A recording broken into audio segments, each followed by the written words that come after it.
Oke, assalamualaikum warahmatullahi wabarakatuh. Balik lagi tentunya di channel saya, teman-teman. Oke, langsung aja ya, menanggapi isu terkait Grab akan mengakuisisi Goto atau Gojek. Nah, ini tanggapan saya ya, teman-teman ya. Tanggapan saya gimana sih?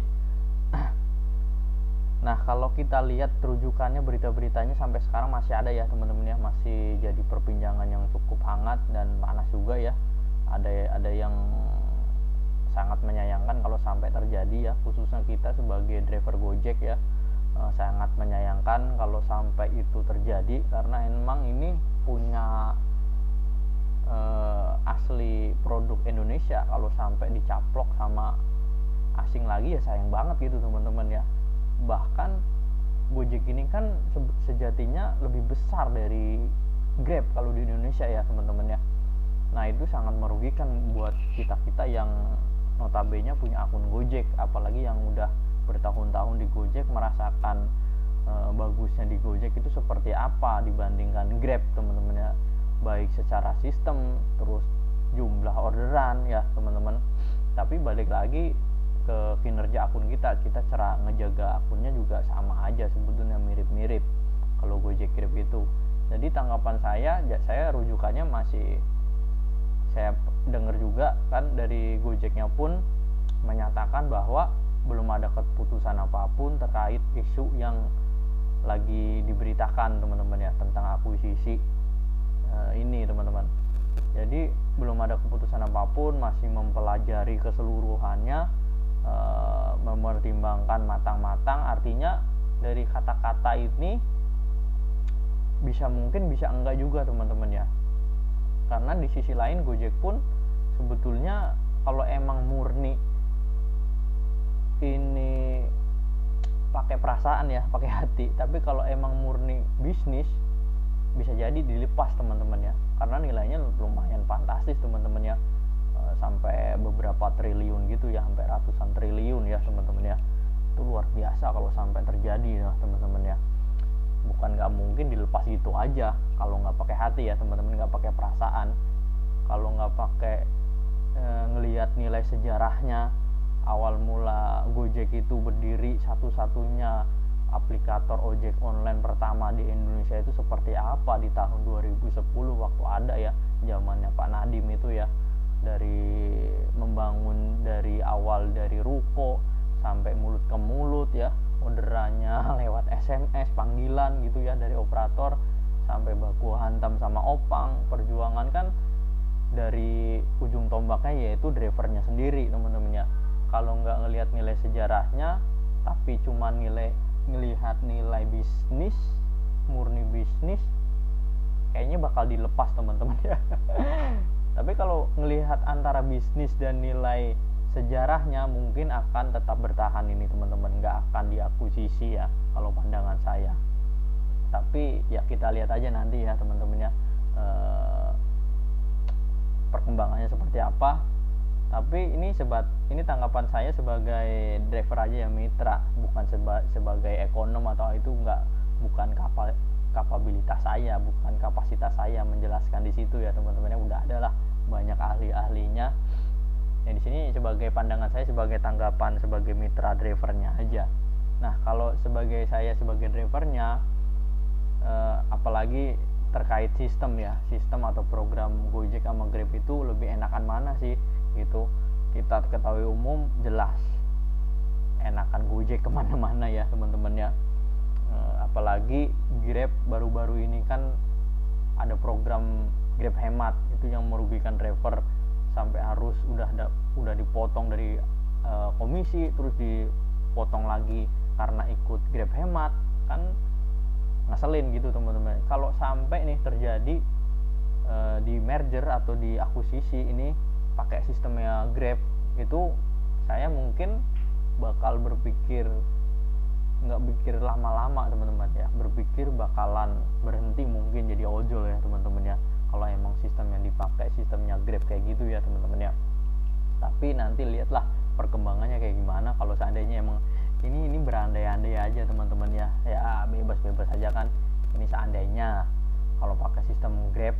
Tapi bisa juga terjadi, teman-teman, begini, ilustrasi atau skemanya, Gojek atau Goto tetap diakuisisi nih sama Grab, tapi masih pakai sistemnya masing-masing gitu teman-teman ya, sistem kerjanya masing-masing, programnya masing-masing, cuman di satu manajemen atau berbeda manajemen tapi pemilik yang sama gitu teman-teman ya, pemilik saham mayoritas di Grab yang sama gitu, cuman secara kerja itu masing-masing nih. Gojek ya Gojek, Grab ya Grab, namanya ya Gojek sama Grab aja gitu teman-teman ya.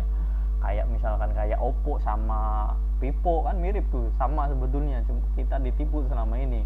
Terus ditambah sama Infinix segala macam kalau di dunia HP kayak gitu ya. Cuman kan ini perang berdasarkan sistem softwarenya teman-teman. Kalau sampai dipakai kayak gitu dan ada skema lain cuman diakuisisi aja ya, menurut saya nggak masalah ya teman-teman ya. Tapi kalau sampai benar-benar programnya pure pakai programnya Grab, itu bisa jadi merugikan ya teman-teman ya, secara umum, secara global ya. Apalagi kan kita nggak siap misalkan kita dari Gojek ke Grab kan sistemnya sebetulnya sama teman-teman ya, cuman secara kerja dan programnya ini berbeda teman-teman ya, programnya ya. Kalau secara sistemnya sih hampir-hampir mirip. Miripnya di mana bang? Miripnya di prioritas pendapatan teman-teman ya, prioritas pendapatan, layanan, sama penyelesaian order itu sama ternyata teman-teman ya, yang saya amati, saya analisa beberapa bulan ini teman-teman ya. Ternyata kalau di Grab itu kalau kita nggak malas, kalau rajin, tapi nggak sekedar rajin doang ya, nggak sekedar kita keluar pagi sampai malam doang, tapi kita juga sama-sama mempelajari dan memahami sistem Grab itu bekerjanya seperti apa, algoritmanya ya teman-teman ya. Sama sepertinya di Gojek, mirip-mirip, udah saya pelajarin. Ternyata kalau pendapatan di Grabnya itu tinggi, itu juga gacor juga teman-teman ya. Apalagi kalau kita bisa ngejaganya sampai berbulan-bulan atau bahkan sampai tahunan, itu sama juga bisa jadi akun unggulan teman-teman ya. Kerja dari Senin sampai Jumat itu cukup, terus diliburin Sabtu sama Minggu, itu kalau pendapatannya 4,5, 500 atau bahkan lebih dari itu gacornya awet teman-teman ya, dibandingkan teman-teman yang pendapatannya masih di bawah 300 apalagi 200. Itu emang cenderung naik turun, jarang stabilnya, malah cenderung turunnya. Apalagi pasti kan memakan mental ya, sama lah kurang lebihnya sama Gojek kayak gitu kurang lebih. Cuman cara kerja ininya beda teman-teman. Cara kerjanya kalau Gojek kan pakai program atau fitur suspendnya itu lebih lama ya dibandingkan Gojek.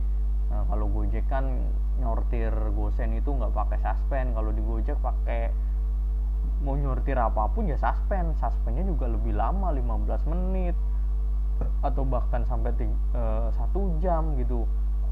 Apalagi sampai ngensel melulu, itu sama kalau banyakan ngensel di Grab itu juga dianyepin juga teman-teman ya. Apalagi yang pendapatannya masih kecil. Kalau pendapatannya udah gede sih ngensel 1, 2, 3 sih nggak masalah teman-teman ya, karena punya ini main data juga ya teman-teman ya.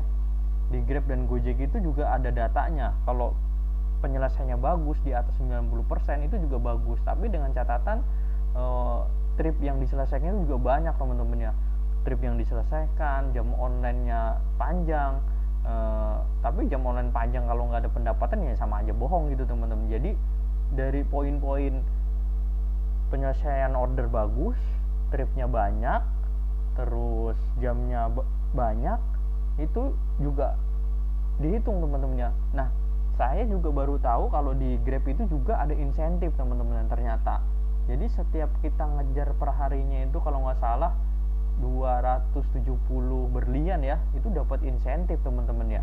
Insentif saya belum mempelajari hitung-hitungannya seperti apa ya. Itu dapat, tapi kalau saya lihat datanya itu di salah satu akun itu 1 minggu itu bisa dapat 350.000 setiap minggu teman-teman ya. Itu malah bagus loh. Di Gojek malah nggak ada. Di Gojek kan cuma selisih pendapatan doang, itu jelek malah. Ternyata di Grab lebih bagus loh teman-teman ya. Nah itu ya teman-teman ya tanggapan saya terkait andai kata nih di bener-bener diakuisisi, tapi kita tunggu perkembangannya aja lah. Kita berdoa aja yang terbaik. entah kita nanti bener-bener diakuisisi atau enggak, santai-santai aja, nggak usah terlalu panik. Kalau emang kita nggak ada kerjaan lain ya kita jalanin aja teman-teman ya, atau sambil dari sekarang nih kita nabung.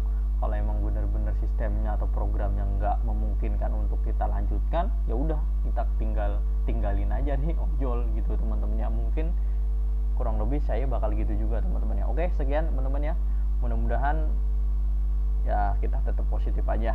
Sekian, kurang lebihnya saya mohon maaf. Wassalamualaikum warahmatullahi wabarakatuh. Salam satu aspal.